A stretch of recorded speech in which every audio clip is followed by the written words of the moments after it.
Ce projet d'envergure comprend plusieurs opérations. En premier lieu, une extension souterraine de la gare avec 2 sous-niveaux. Ensuite, 2 tunnels à double voie pour relier cette nouvelle gare au réseau existant en surface. Le premier vers Lausanne avec un raccordement des voies au niveau du quartier de l'ONU et le second, direction l'aéroport, qui se raccordera au niveau du quartier de l'Étang à Vernier.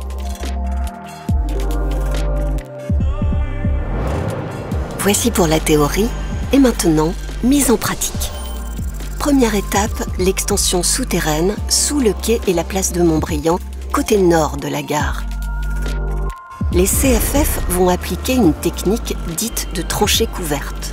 En gros, on commence par terrasser en surface, sous le quai, avant de créer nos parois latérales. On construit ensuite la dalle de couverture en laissant quelques espaces libres appelés trémies. On obtient ensuite une sorte de boîte en béton. On retire les matériaux de cette boîte depuis la surface via les trémies. On coule la dalle de séparation entre les 2 sous-niveaux et rebelote. Lorsque cette phase est terminée, il ne reste plus qu'à créer notre nouveau quai central avec ses 2 voies ferroviaires.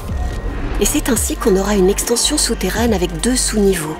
Au moins 2, un nouveau quai central à 2 voies pour accueillir plus de trains, et au moins un espace mezzanine pour fluidifier les déplacements et faciliter les accès au quai et à la gare depuis le nord. Et voilà le résultat.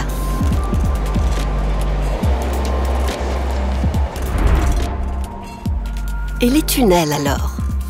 Dans les 2 cas, les travaux démarrent depuis les raccordements en surface et se terminent au nouveau quai souterrain. Commençons par le tunnel côté Lausanne.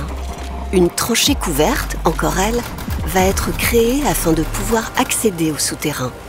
Ensuite, on utilise une technique dite de creuse traditionnelle, c'est-à-dire à l'aide d'engins spécifiques qui vont littéralement gratter la terre sur 1 kilomètre. Pendant la creuse, on projette du béton pour maintenir provisoirement les sols. Quand la creuse est terminée, on réalise le tunnel en béton avec un système de coffrage.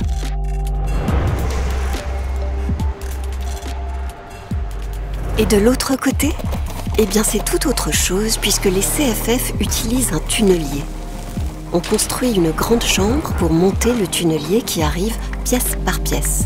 Ensuite, cette machine creuse en direction du nouveau quai souterrain, tout en posant sur son chemin des voussoirs.